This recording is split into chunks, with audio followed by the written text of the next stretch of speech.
Listen, I don't play into the hot take culture. I don't. I never will. I always will have my thoughts. I always will have my opinions. And sometimes they are hot takes. I'm just going to say it like it is.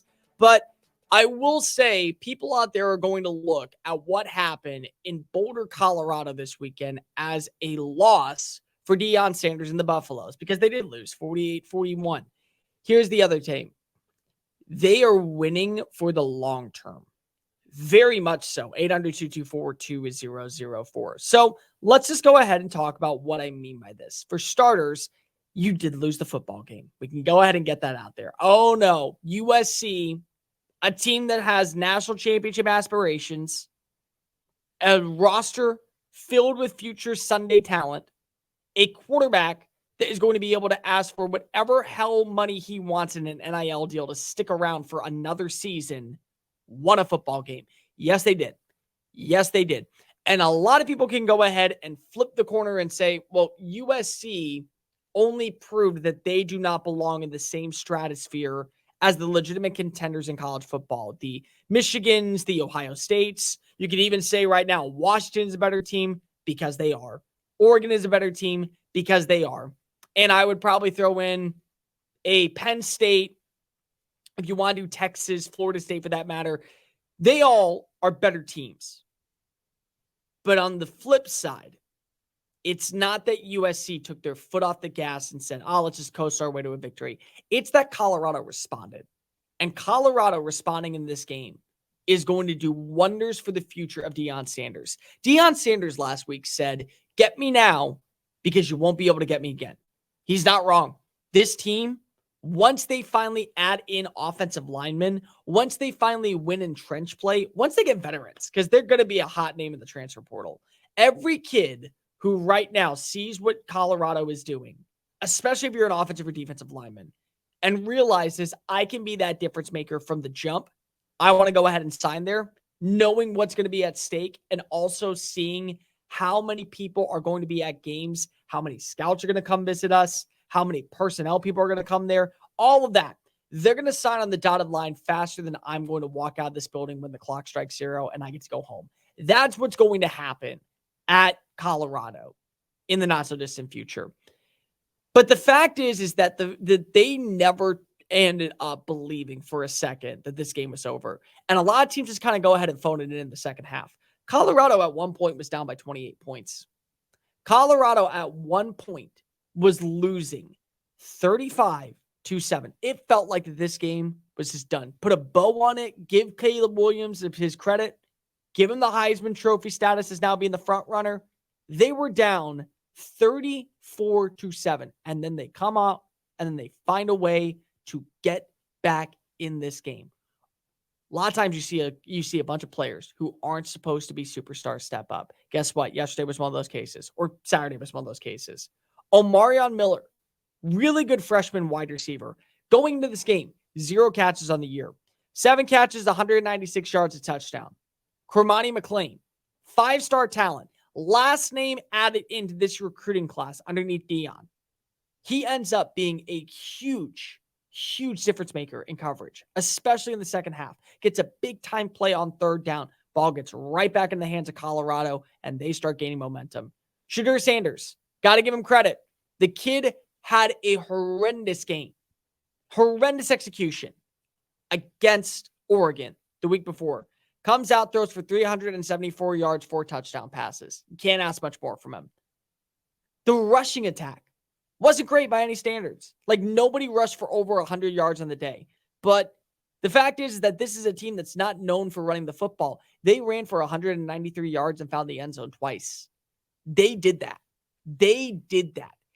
And Deion, the thing that I can really appreciate about him and the thing that really stands out that is going to make him a stout coach in college football and a name that I think people want to play for, he holds people accountable. He doesn't want to lose. He knows he doesn't want to lose. Everybody never says, oh yeah, give it the old college try and call it a day. Nobody does that. But what Deion does is he holds the expectation and the standard to an all-time high. People are saying at this point, Colorado, whatever happens, cool. They got 3 wins on the year. They tripled their win total from last season. All right, good deal. Doesn't matter. Doesn't matter if you're down by 40, doesn't matter if you're down by 28, doesn't matter if you're down by 55. You're going to get excellent, compelling, consistent play from Colorado because Deion holds you to a standard. And the reason why is because if he understands this is a business and business comes first. I've told you for a while, college football is a business. It's a sport.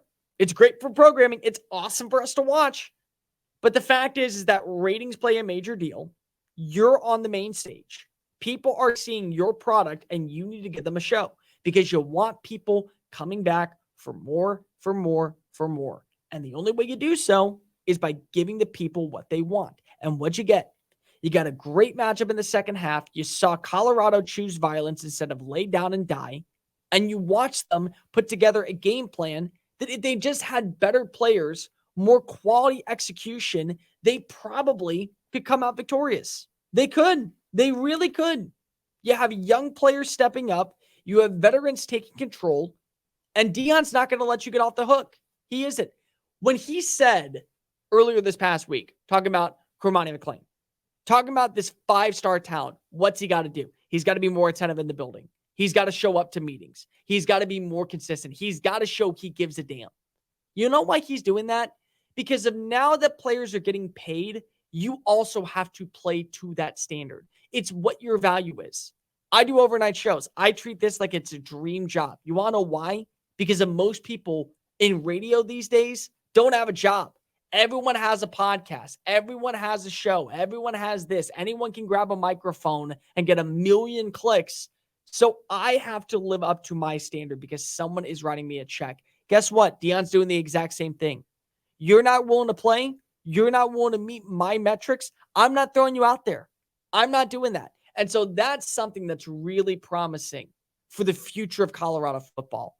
And they're going to crush in the Big 12. They are absolutely going to lay down the hammer next year because every single week, every recruit in the country, every kid in the transfer portal, any kid that's thinking about looking for a new home is seeing what Colorado is doing. They're watching them be competitive against teams that they probably shouldn't be. And they're doing it also with one hand tied behind their back because if they don't have the same skill talent or the same offensive players or defensive stouts up front, the big dudes that can go ahead and force their way into the backfield, that team, every single week, a kid's like, I want to be a part of that. I want to join that culture. I want to be a part of that team chemistry and be that X factor that turns a loss into a win. And that's going to play big dividends in the Big 12 next year. Big 12 is going to be wide open. You don't think it is? I politely disagree. Right now, we know that Oklahoma and Texas are the two teams to beat for 2023. They're gone. They're saying, sayonara Big 12, hello SEC money. Go ahead and write me the cash. Give me the check. That's what they're doing. And so all these other teams, Utah, Arizona State, Arizona, the new schools like UCF and Cincinnati and BYU, guess what? They're all right now gaining ground, and every one of them can look up and say, we can be the program to beat. We can be the new flagship of the Big 12. And Colorado starts to think that way. They have to because of the talent that they have, the coaching that they have, the ability to play meaningful reps in the fourth quarter says something. And two things can be true. Two things can be true at the same time. I tell you this all the time, people. Colorado losing a football game hurts their record. They are now 3-2. USC lost their demeanor in the fourth quarter, and Colorado took advantage of that. That could be true. Colorado is not built to win a national championship this year, and every single win at this point is just a feather in the cap for Deion. They need one more win to hit the over that Vegas set at the start of the year. One more. They'll get it. I promise you they're going to get it. The way that they played against USC, they'll find a way to get an upset on somebody. Arizona State still is on the schedule. Stanford is still on the schedule. They'll be 4-8, if not higher. They absolutely will. And USC laying a dumpster fire in the second half gives me more questions about the future status of them being a legitimate contender more than it does about Colorado actually making headlines this year. Both things can be true because they are. But the reality is that Deion Sanders and what he's done this past week, how he got players to buy in, knowing no Travis Hunter, knowing no Shiloh Sanders, knowing that they were going to be limited in the offensive warfare, to come back alive instead of just saying, we're done. Let's plan for next week. Let's start fresh. They chose to give the audience a show. They chose to let the product speak volume, and they chose to give fans what they deserve. That's on Deion Sanders. That's what Deion implements. And because that's something that you can build off for the future, it is a bright day in Boulder. You lose a football game, you're 3-2 on the year, whatever, so be it, move on. The reality is that the fact that you decided to play up to USC standards, not that USC played down to yours, gives me hope and confidence that going into 2024, watch out for Colorado, people. Non-attorney Hey guys, thank you so much for watching that video. Don't hit the X button yet. Make sure you hit subscribe to keep up with all of our daily content found on Just Saying It and anything else that we post on this channel. Bye.